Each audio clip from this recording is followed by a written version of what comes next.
네, 오늘은 복수 해석하기 1의 챕터 3의 6번째 시간으로서 우리가 이제 지난 시간까지 복소 삼각함수를 공부했어요. 오늘은 복소 쌍곡함수를 공부하려고 합니다. 우리가 지난 시간에 복소 삼각함수를 공부할 때 실함수의 쌍곡함수를 공부한 바가 있었는데요. 그 실함수의 쌍곡함수를 변수를 복소수로만 바꿔주는 것이 바로 복소 쌍곡함수로 이해하시면 됩니다. 그래서 하이퍼볼릭 사인 g라는 것은 2분의 2의 지승 빼기 2의 마이너스 지승이에요. 그러니까 g가 실수일 때 우리가 이제 실함수로서 쌍곡함수이죠. 그리고 하이퍼볼릭 코사인 g 같은 경우도 2분의 2의 지승 더하기 2의 마이너스 지승이라고 정의하면 됩니다. 우리가 2의 지승은 미분을 해도 자기 자신인 거 우리가 이미 설명한 바가 있었기 때문에 실함수처럼 하이퍼볼릭 사인을 미분을 하면 하이퍼볼릭 코사인이 되고요. 하이퍼볼릭 코사인을 미분을 하면 하이퍼볼릭 사인이 되는 것은 똑같습니다. 우리가 지난 시간에 사인과 하이퍼볼릭 사인이 뭔가 관련이 있었는데요. 여기에서도 하이퍼볼릭 사인과 사인의 관계를 설명하도록 하겠습니다. 그래서 하이퍼볼릭 사인의 ig는 i 곱하기 사인 g가 되고요. 하이퍼볼릭 코사인 ig는 코사인 g가 됩니다. 그리고 사인 ig는 i 곱하기 하이퍼볼릭 사인 g고요. 코사인 ig는 하이퍼볼릭 코사인 g가 됩니다. 증명 매우 쉽습니다. 그냥 정의에다 대입만 하면 되는 거예요. 우리가 지난 시간에 사인 g와 코사인 정의를 이렇게 정의했었어요. 2i분의 2의 i 지승 빼기 2의 마이너스 i 지승이고요.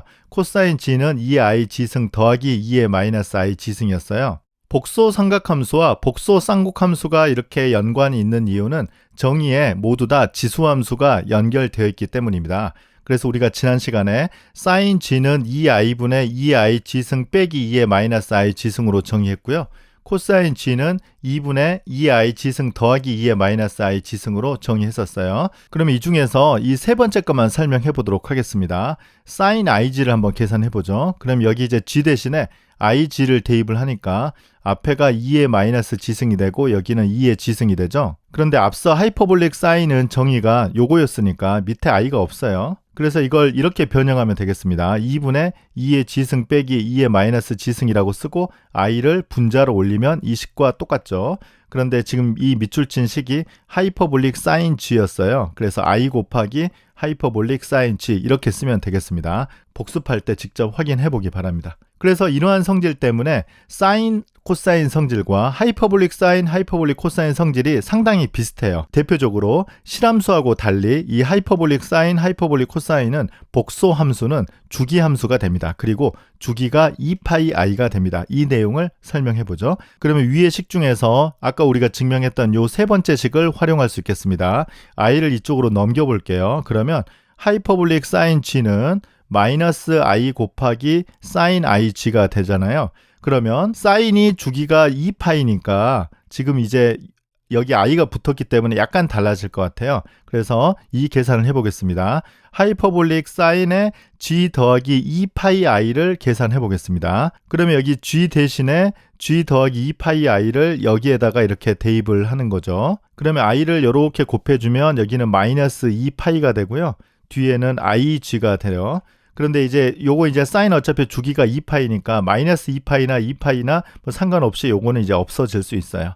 그래서 마이너스 i의 사인 ig가 되고요. 이 식은 하이퍼볼릭 사인 g가 돼서 이 하이퍼볼릭 사인의 주기는 2파이 i가 되겠습니다. 그런데 2파이보다 더 작은 수는 여기 사인의 주기가 2파이이기 때문에 이런 주기성을 갖지 않을 것 같죠. 그래서 2파이 i가 주기라는 것이 확실합니다. 그러면 이어서 이제 하이퍼볼릭 사인 코사인의 성질을 몇 개 더 설명하고자 하는데요. 그런데 이것은 이 시간에는 증명을 하지 않을 예정입니다. 이유는 딱 봐도 실함수와 똑같아요. 그리고 증명도 똑같아요.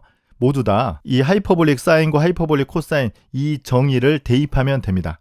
그래서 이 성질들은 아마 우리가 미적분학 시간에 다 공부했던 성질인데 한번 읽어보도록 하겠습니다.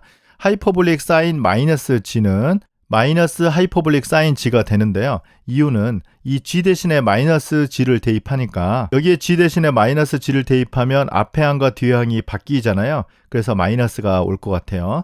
그리고 이제 하이퍼볼릭 코사인 같은 경우는 g 대신에 마이너스 g가 오면 두 개가 바뀌어도 플러스니까 똑같은 값이 되겠습니다. 그래서 하이퍼볼릭 코사인 마이너스 g는 하이퍼볼릭 코사인 g와 같다. 그리고 이것도 조금 전에 그 정의를 대입하면 여기 마이너스예요. 네, 이게 1이 되는 건 쉽게 보일 수 있고요. 이런 이제 덧셈 정리 역시 미적분학 때 증명과 완전히 똑같습니다. 근데 삼각함수하고는 조금 다른 게 이게 둘 다 플러스일 때 여기도 이제 다 플러스예요. 그래서 이제 하이퍼볼릭 사인 g와 하이퍼볼릭 코사인 g의 실수 파트와 허수 파트 그리고 크기를 다음과 같이 계산할 수 있습니다. 사실 우리가 지난 시간에 복소 사인 함수와 복소 코사인 함수도 이런 걸 공부를 했는데 그때도 여기에 이제 하이퍼볼릭 사인과 하이퍼볼릭 코사인이 나왔었어요. 그래서 이제 거의 비슷한 식을 우리가 얻을 수 있습니다. 하이퍼볼릭 사인 g는 하이퍼볼릭 사인 x 코사인 y 더하기 i 곱하기 하이퍼볼릭 코사인 x 곱하기 사인 y가 됩니다. 이 사실을 먼저 쉽게 증명을 해보도록 하죠.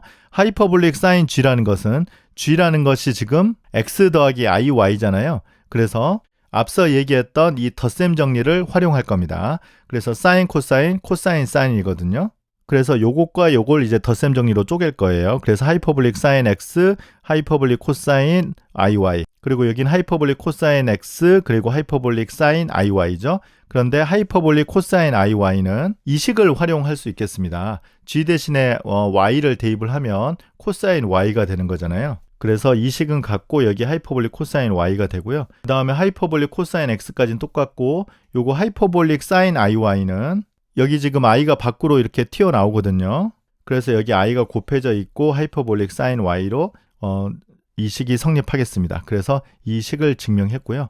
하이퍼볼릭 코사인 g 역시 하이퍼볼릭 코사인 x 코사인 y 더하기 i 곱하기 하이퍼볼릭 사인 x 사인 y가 되는 것은 이 증명법과 완전히 똑같습니다. 이번에는 이 하이퍼볼릭 사인 g의 크기를 한번 계산해 보도록 하겠습니다. 이건 우리가 지난 시간에 공부했었어요. 사인 g의 크기의 제곱은 사인 제곱 x 더하기 하이퍼볼릭 사인 y의 제곱이었고요. 조금 전에 사인 i g는 i 곱하기 하이퍼볼릭 사인 g였어요. 그래서 이 두 식을 활용할 겁니다.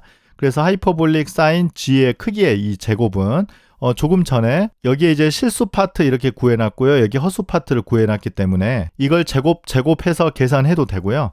방금 이 내용을 활용할 수도 있겠습니다. 예를 들어서 하이퍼볼릭 사인 g라는 것은 이걸 i를 이쪽으로 넘기면 마이너스 i 곱하기 사인 i g의 제곱 이렇게 되는데요. 지금 크기의 제곱이니까 여기 마이너스 i는 이제 없어지고요. 그냥 사인 i g의 크기의 제곱 이렇게 되는 걸 알 수 있고, 그럼 이때 g 대신에 x 더하기 iy를 여기에 대입을 해 보는 거죠. 그러면 i 곱하기 g니까 여기가 마이너스 y 더하기 ix 이렇게 바뀌죠. 그러면 이제 이 식을 활용을 해야 되는데 아까 이 앞에는 이 g의 실수 파트가 오면 돼요. 그래서 여기 실수 파트는 마이너스 y니까 여기에 원래 이제 마이너스 y가 나와서 마이너스가 밖으로 나온 다음에 제곱이니까 마이너스는 다시 사라져요. 그래서 사인 제곱 y가 되겠고요. 이 뒤에는 이제 허수 파트 x가 1이 가서 하이퍼볼릭 사인 x의 제곱이 되는 걸 알 수 있겠습니다. 그래서 이렇게 요 식을 증명할 수 있고요. 하이퍼볼릭 코사인도 비슷하니까 복습할 때 한번 꼭 해보기 바랍니다. 이제 삼각함수와 마찬가지로 하이퍼볼릭 사인과 하이퍼볼릭 코사인의 제로들을 우리가 계산을 해보려고 하는데요. 이건 이제 실함수하고는 조금 달라요. 하이퍼볼릭 사인은 지금 정의가 2의 지승 빼기 마이너스 2의 마이너스 지승이니까 이걸 한번 계산해 보겠습니다. 하이퍼볼릭 사인이 0이 된다라 함은 이 분자가 이제 0이 되니까 2의 지승과 2의 마이너스 지승이 같다. 이것과 이제 필요 충분 조건이거든요. 양변에 2의 지승을 곱해주면 2의 2 지승은 1이다 이렇게 되는데요. 일반적으로 2의 지승이 1이 되는 것은 요 g가 이제 주기가 2파이인 거잖아요. 그래서 여기 있는 값이 2파이의 정수배가 된다는 건 우리가 이미 공부했었습니다. 그런데 여기가 이제 2g니까 이 g는 2n 파이 i, 물론 이제 여기서 n은 정수예요. 그래서 2로 나눠주면 g는 n 파이 i가 되겠습니다. 그래서 파이 i의 정수배만큼 되는 점에서만 하이퍼볼릭 사인이 0이 되겠습니다. 하이퍼볼릭 코사인도 비슷하니까요. 이건 이제 반드시 꼭 해보기 바랍니다. 그래서 이 경우는 n 파이 더하기 2분의 파이 곱하기 i 이 점에서만 제로가 됩니다. 마지막으로 하이퍼볼릭 탄젠트 펑션만 정리하고 오늘 강의는 마칠까 합니다. 비슷하게 하이퍼볼릭 탄젠트는 하이퍼볼릭 코사인분의 하이퍼볼릭 사인으로 정의가 되고요. 이 밑에도 우리가 이 시간에는 설명하지 않을 예정입니다. 딱 봐도 아시겠죠? 이유는 오늘 처음에 했듯이 하이퍼볼릭 사인, 하이퍼볼릭 코사인의 미분이 실함수와 완전히 똑같기 때문에 이 미분 역시 결과가 실함수와 완전히 똑같습니다. 그래서 이건 뭐 설명하지 않을 겁니다. 네, 오늘은 우리가 이제 하이퍼볼릭 사인, 하이퍼볼릭 코사인의 복소 버전을 공부했는데요. 실함수하고 다른 내용만 여러분들이 잘 기억하면 되겠습니다. 그래서 중간에 다 지수함수로 연결이 되어 있기 때문에 지금 이 위의 정리처럼 하이퍼볼릭 사인이나 그 다음에 사인이 이렇게 연결 관계가 있다. 그리고 이런 식 때문에 이 쌍곡함수 역시 주기함수가 된다. 그리고 하이퍼볼릭 사인, 하이퍼볼릭 코사인의 크기의 제곱을 계산했더니 이런 식으로 나오더라. 네, 이 정도만 실함수하고 다른 내용을 여러분들이 비교해서 공부하면 되겠습니다. 네, 그러면 오늘 강의 마치겠습니다. 감사합니다.